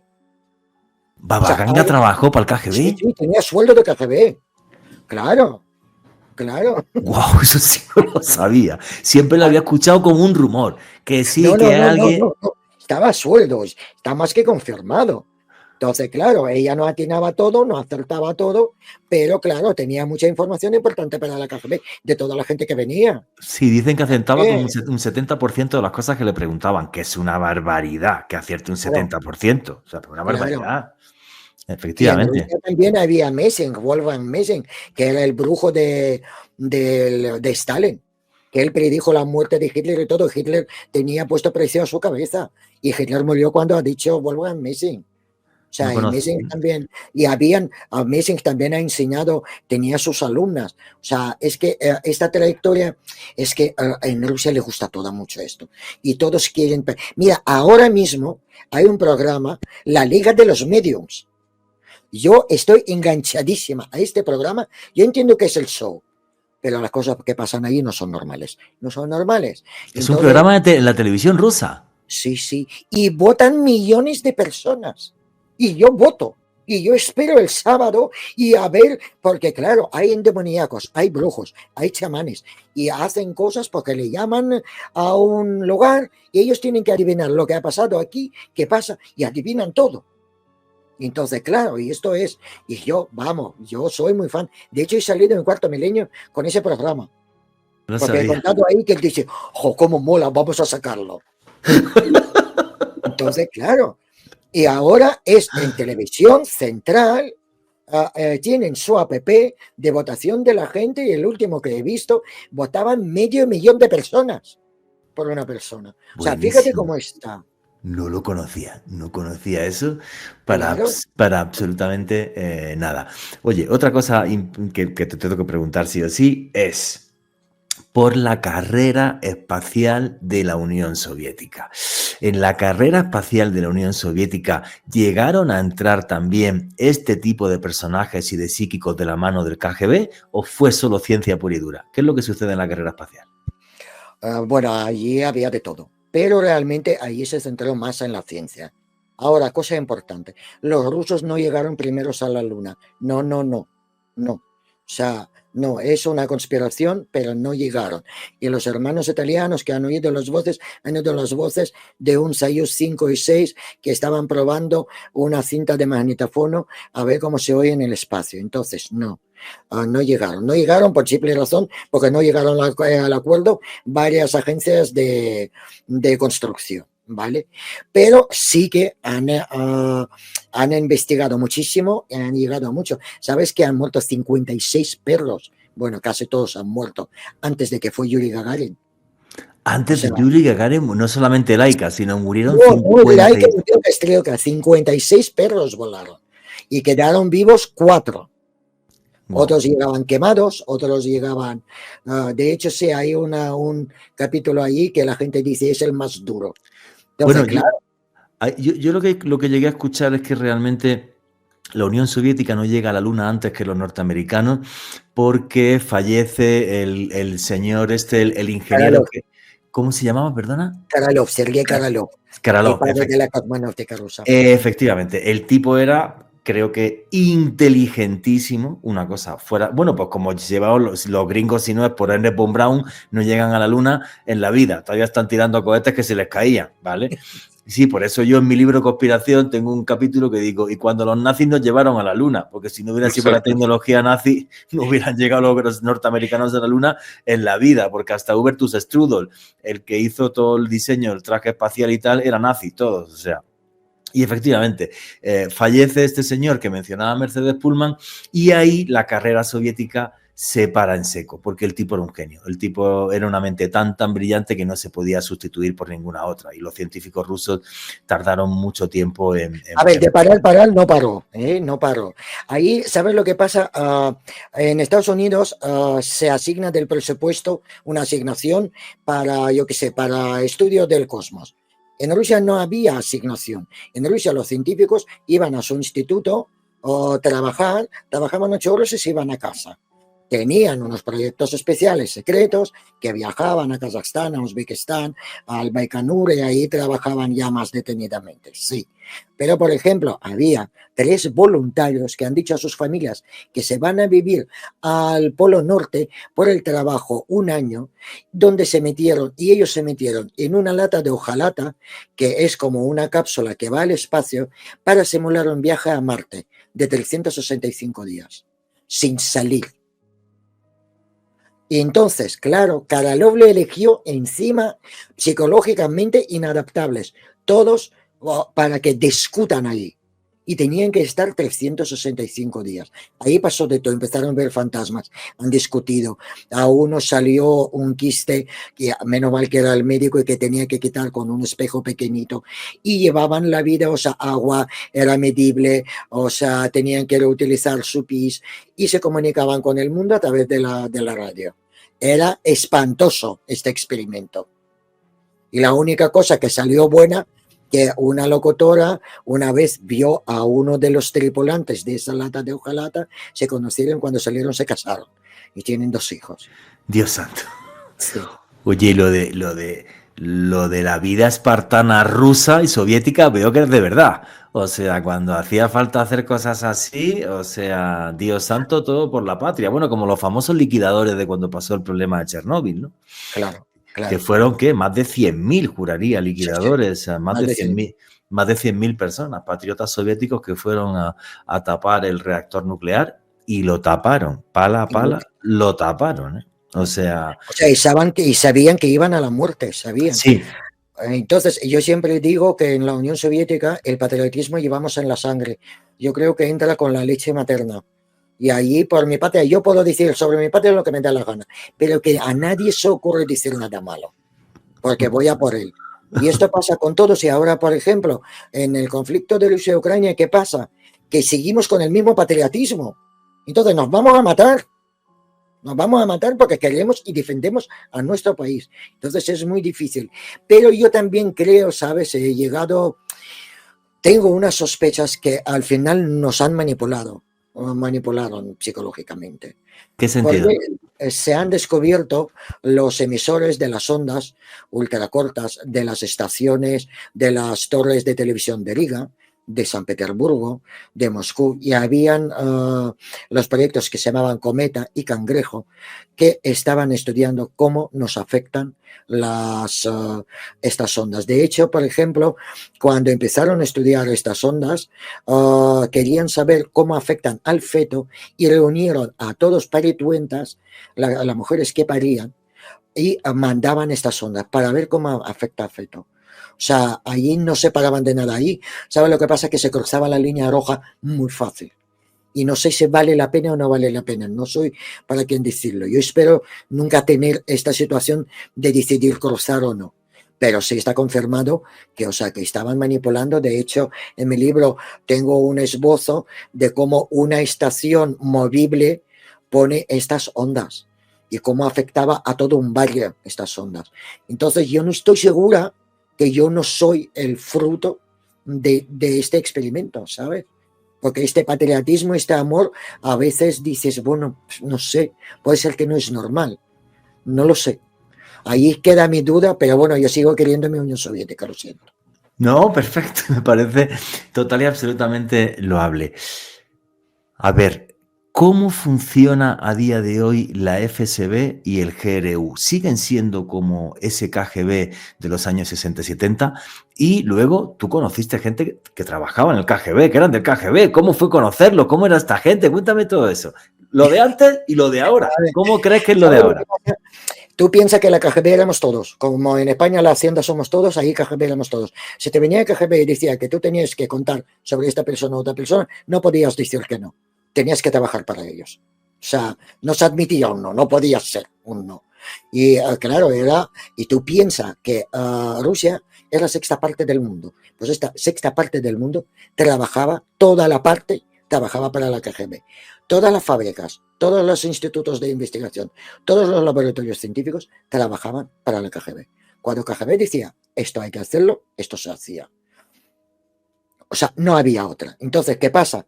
FSB ahora tiene más poder que tenía KGB, porque ahora encima han cogido la Hacienda. O sea, allí ya más te vale pagar tus impuestos, porque es que ya sí vas a tener problemas bastante serios.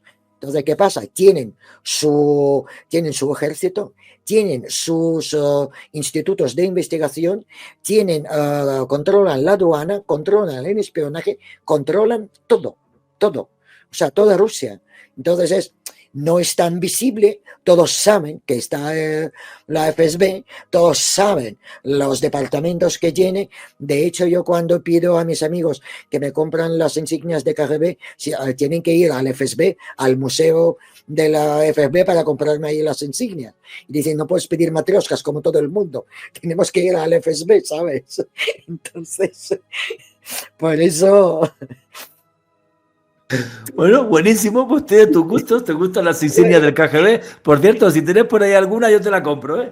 Que me encantaría. No, yo te regalo, cuando vienes, voy a mirar ese tengo, yo te regalo el diseño. Muchísimas gracias, Mercedes. Oye, otra pregunta que también creo que es obligada. ¿Cuál llegó a mejor sistema de refinamiento y de perfección como servicio secreto? ¿El KGB o la Stasi, que era el servicio secreto de la República Democrática Alemana? Sí. No, KGB. ¿El KGB por encima de la Stasi? Sí, Fíjate, sí. La Sí. primera A que ver, me lo dice. KGB, es que yo estaba comparando con todos, ¿sabes? Con la agencia de Israel, o sea, a todos estaba comparando. Pero KGB tiene el refinamiento, es que eso otra vez te lo digo, que es todo el país. ¿Sabes? Sí. Yo alguna vez he preguntado a un KGBista, ¿cuál es la agencia más fuerte? ¿Mossad o quien dice no, Vaticano? Porque están en todo el mundo. Los cubos. ¿Sabes? No lo sé. Fíjate, a mí me encanta el tema de servicios secretos, he hecho varios programas sobre esto, como te he dicho, he colaborado con History Channel y, yo tengo que decir que a nivel histórico, o sea, el tema de la Stasi, aparte que fueron capaces de controlar todo el país, obvio, la República Democrática Alemana no es de grande como la Unión Soviética, la Unión Soviética no era grande, era absurdamente enorme, ¿vale? Llegaron a tener personajes como el famoso Markus Wolf, el hombre sin rostro, que la CIA tardó 20 años en conseguir una foto del señor. 20 años. Con pasaporte falso de la República Federal de Alemania, el tipo se paseó por medio mundo. Le hicieron la foto, creo que fue en Estocolmo, algo así. O sea, el tío era un genio, ¿vale? Y murió escribiendo libros ya en la Alemania unificada. El tema de, sí, el KGB era... Juanje, ¿tú quién crees que ha enseñado a Stasi? Sí, el KGB, claro. Entonces. Sí. Eso no tiene discusión. Y el tema del Mossad, para mí el Mossad es brillante, ¿vale? O sea, sí. le recomiendo a la gente la serie Mossad, que está en Netflix, sí, ¿vale? Donde entrevistan a varios jefes del Mossad. Y lo que hizo ahora, por ejemplo, el Mossad con lo de los buscas de los terroristas de Hezbollah y cosas así, es brillante. Te pueden caer mal los israelíes, puedes ser pro-palestino, lo que tú quieras, pero que esta gente es brillante, ¿vale? Entonces, pues ya está. Los servicios de inteligencia siempre van a ser parte de los ejércitos de todo el mundo. Eso es algo así. Y nosotros como periodistas, y Mercedes como escritora, como periodista y como antropóloga, bueno, pues son objetos de estudio, ¿vale? Pues porque me parece tremendamente curioso. Ya para llegar hasta la última pregunta, porque veo que tienes aquí un epígrafe que dice terror psicotrónico. ¿Qué es el terror psicotrónico, Mercedes? Claro, es el que te estaba contando del terror psicotrónico. A mí apareció un señor que se llamaba Calendara. Y claro, yo lo he visto que le dan un coche como premio y digo, ¿qué es esto? Y eso otra vez, y la releo. Estoy viendo, no aparece en ningún lado, no tiene nada. Digo, no puede ser. Este señor tenía que hacer algo. Y entonces ya llego a ver las mesas de trabajo de los científicos en el instituto y entonces ahí sí lo veo que es lo que estaba estudiando este señor. Este señor estaba estudiando las máquinas y las funciones de efectos de ondas ultracortas. Entonces, ¿qué pasa? Que él primero probó en él cómo le afectaba a él, que la fiebre, que vomitonas, que se sentía mal, primero a él, después en la isla de Silserburg han puesto un laboratorio para él. Entonces, claro, ¿qué pasa? Que empezó el terror psicotrónico, pero tenía como sus dos fases. Estaba primera etapa, es procesamiento encubierto del material humano, como sonidos de torsión que utilizaban para la mente, y segunda, era programa de programación, la PNL. Entonces, primero te dejaban caos y después te programaban. Y este era el terror psicotrónico. Entonces, claro, han llegado a la gente y tú no olvides que en Rusia había psiquiatría punitiva. Tú si estabas contra del país, te encerraban y pobrecitos que estaban allí. Lo que han pasado. Oye, este famoso que se ha escuchado, síndrome de La Habana, donde de repente suceden una serie de extraños ruidos y los agentes de la CIA se ponen que les dan vómitos, mareos, no sé qué, ¿no será algo de como una máquina de estas de terror psicotrónico Claro, con algún tipo de sí, claro. microondas, onda corta? Eso es. Sí, claro, este es, porque ellos te ponen, dependiendo del alcance que ponen y la fuerza que ponen, te pueden provocar o una cosa u otra. Es cuando usan los sonidos bajo hercios que nos afectan y que nos dan todos los terrores. Claro, esto es una manera pues de tortura también. Entonces, claro, es el control, por supuesto. Mercedes Pullman, no sabes lo que me he divertido en esta entrevista, lo bien que me lo he pasado, me lo he pasado como un niño pequeño, ¿vale? Y ya quiero decirte, tu conclusión, tu cierre, tus redes sociales para que la gente pueda seguirte y repito, súper recomendado este libro, Los experimentos más extraños del KGB. Ahí tienes el micrófono, Mercedes. Sí, a ver, hay otro libro que es el principio, antes de este, que se llama Los secretos mejor guardados de la KGB, donde hablo de cómo nació la KGB, las organizaciones secretas. Sabéis que en Rusia habían hasta templarios. O sea, entonces, claro, hay un recorrido histórico de todo, de los masones en Kremlin, de los templarios, de los martinistas. Hay un recorrido histórico sobre todo esto, el misticismo, el esoterismo de Rusia, hasta llegar, se toca un poco la de la KGB, y ahí se para. Entonces el segundo libro ya son experimentos más extraños del KGB, que toda esta investigación del primer libro lo que llevó a los experimentos más atroces de la KGB. Entonces, claro, yo lo único que espero que la gente nunca llega a este límite cuando tenemos que decidir cruzar esta línea roja o no. Yo creo que los rusos se han pasado muchas veces la línea roja sin pensar en las consecuencias y tal vez han conseguido grandes cosas, pero no sé si merece la pena a este precio conseguir estas cosas. Y lo único que vivamos en paz. No hace falta los KGBs, ni FSB, ni nadie de espías. Ojalá todos tuviéramos paz. Qué bonito lo que acabas de decir y no te imaginas hasta qué punto lo suscribo. Ese primer libro, que también se puede conseguir por Amazon, en toda América Latina, ¿vale? Que también lo vi, simplemente que no está en Kindle, ¿vale? No vi que estuviera en Kindle, pero se puede conseguir también en toda América Latina. Otro día también te entrevisto de eso. Bueno, muchísimas gracias por ser parte de Noche de Misterio, por aportarnos tu conocimiento, tu sabiduría y por darnos y regalarnos tu tiempo. Un fuerte abrazo hasta Madrid, Mercedes. Otro abrazo para vosotros. Hacía tiempo que no me divertía tanto con una entrevista como con esta, con Mercedes Pullman, no solo por mostrarnos una parte de la historia de la que los occidentales sabemos poco, que es la historia de la Unión Soviética, sino una de las partes más desconocidas de la historia de la Unión Soviética.